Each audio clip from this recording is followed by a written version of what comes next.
Ngethulongole nasekuseni egameni likaJesu, babe bethembekile. Akekho babe nonjengawe, akekho longalinganyiswa nawe. Uhleli besesithalweni sesikhosi, babe uyaphuza.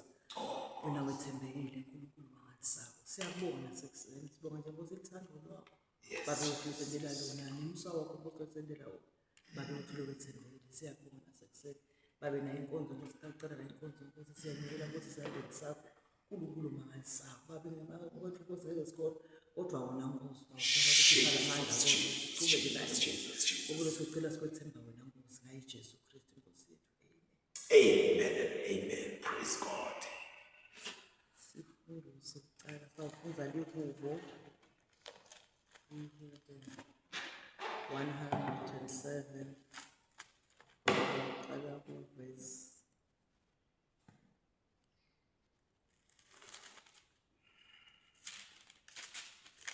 Lukubu 107 verse 23 sogcina ku-43.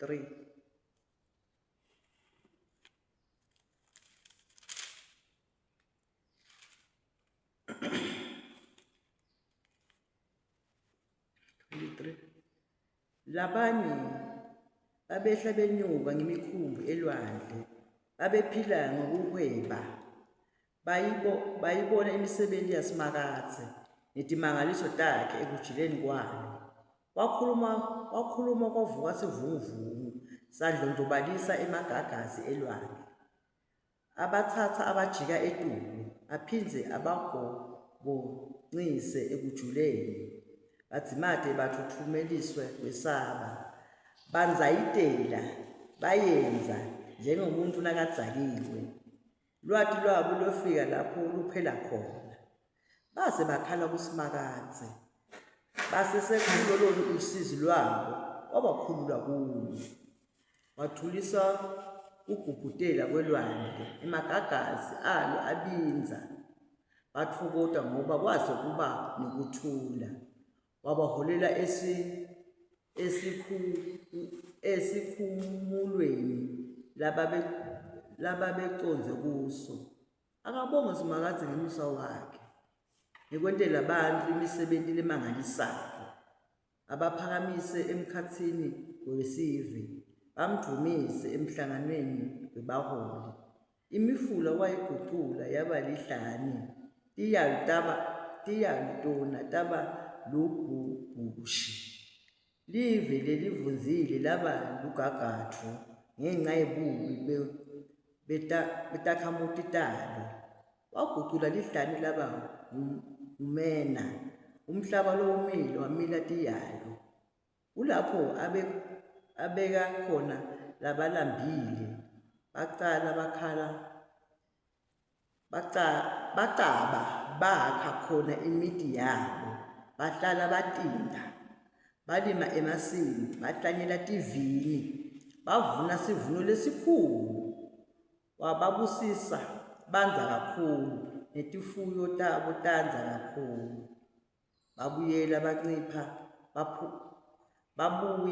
bancipha, baphunguka ngenxa yokucinzetelwa nangekuhlushwa.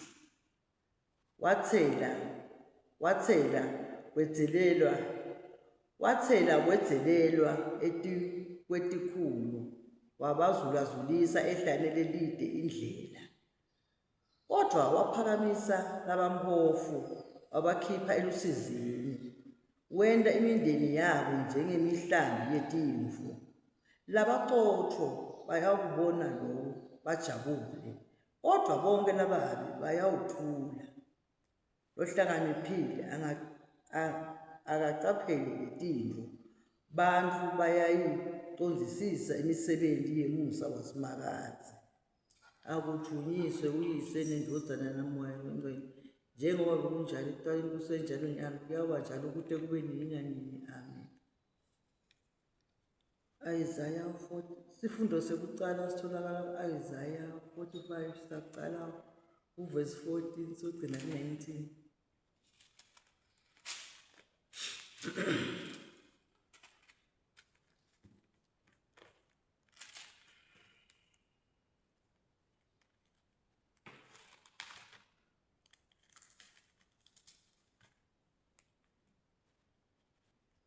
Isaiah 45, 14 to 19.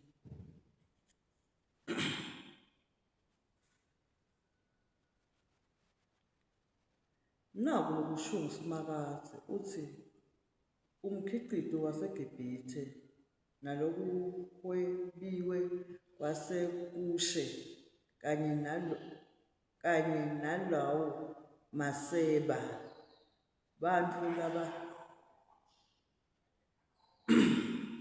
esingazalwanga. Naku lokusho nguSimakade uthi umkhicito waseGibhithe lokuhwebiwe kwaseKushe kanye nalawo maseba bantfu labatsi kuyawuta kuwe kube wakho Siyoni, bayawuhamba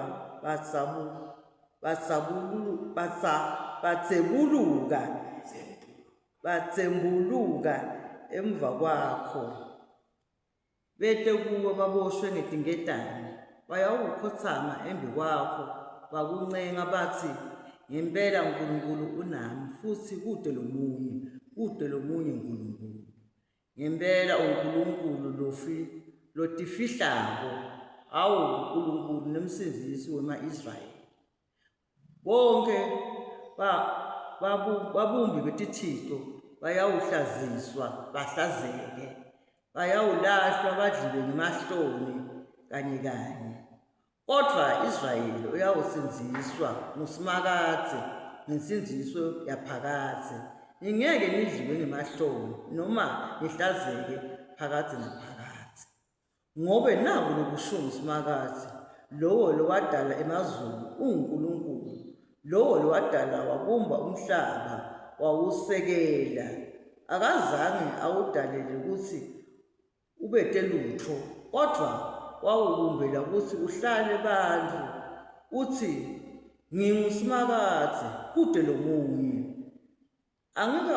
angikakhulumi ekusithekeni kulenye indzawo lelive lebumnyama, angikasho etitukulwananeni taJakobe ngathi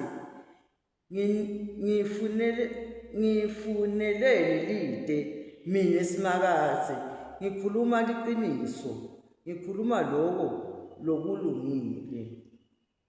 Siphela lapho isifundo sokuqala.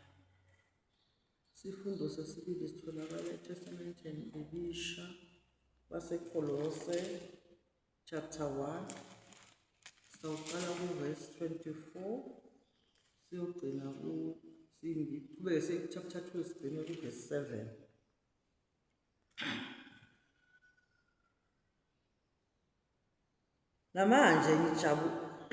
Namanje ngijabulela kuhlushwa kwami ngenxa yenu emtimbeni wami. Ngiphelelisa loko lokwasilela elusizini lwaJesu Kristu ngenxa yemtimba wakho lolibandla. Ngekuhlela kwaNkulunkulu ngendiwe sikhondisalo, ngethweswe umthwalo macondzana nani, kuze kuthi ngimemedele livi laNkulunkulu ngalokuphelele. Imfihlakalo yalo leseloku yafihlakala kusukela ekuqaleni kwesikhathi netitukulwane, kepha manje seyembulelwe labangcwele bakhe. uNkulunkulu watsandza ukuthi wateka kubo ukuthi iyini ingcebo nebukhosi balemfihlakalo kubetive. Lemfihlakalo inguKristu kini, lolithemba lebukhosi. Nguye lesimshumayelako, seluleka bonke bantfu, sifundzisa bonke bantfu ngekuhlakanipha bonke, kuze sikwati kumisa bonke bantfu baphelele kuKristu Jesu. Ngisebentela loko, ngishikashikeka ngekusebenta kwakhe, lokusebenta ngemandla kimi. Ngiyatsandza kunatisa kutsi ngishikashikeka kanganani ngenxa yenu nangenxa yabaseLaodisiya nangabo bonke lengingazange ngibonane nabo buso nebuso. Lokho ngikwentela kutsi tinhliziyo tabo tikhuthateke, tidududeke, bahlanganiswe babe munye eluthandweni, babe nekuciniseka konke kwekwati lokuphelele, bayati kahle imfihlakalo yaNkulunkulu longuKristu, kuye kutfuswe emagugu onke ekuhlakanipha newekwati. Loku nginitshela khona kutobate munye loniyenga ngetinkhulumo temanga nome ngingekho emkhatsini wenu ngemtimba, kodvwa ngikhona ngemoya. Ngijabulela kubona kuhlela kwenu lokuhle nokusima kokukholwa kwenu nguKristu. Ngakho-ke njengoba senemukele Inkosi Jesu Kristu, hambani nikuye nisime ngekugcila, futhi nakhelwe kuye niqiniswe ekukholweni njengaloku nifundzisiwe, nivame kubonga. Phela lapho isifundo sesibili. Liphilile babewethu longcwele livu lakho, babe siyalimukela ngokholo nasekuseni ngegama likaJesu. Yenta Nkosi mathanza ngalo babewethu longcwele, iphimbo lakho Nkosi linyakatisa lihlanye, iphimbo lakho Nkosi lidalisa inkonyane, iphimbo lakho uNkulunkulu lifohlola hlahlatheni isidakwa. Babewethu longcwele siyabonga nasekuseni ukuthi wena Nkosi okhulumile, babewethu lolungile, babewethu lethembekile, Nkosi ukhulume kanye sengakabili. Siyabonga nasekuseni, sonde ngalo uNkulunkulu wazama, ngoba Nkosi likuphila Nkosi emtimbeni yethu. Siyabonga uNkulunkulu wazama, cuba wena imhala ukuthi awukhuluma ngayo Nkosi, umkhulise Nkosi okwadini babewethu longcwele, akhulume Nkosi ukuthi awuphuma kuwo konke lokhu sikudela sikwethemba wena Nkosi, ngaye Jesu Kristu Nkosi.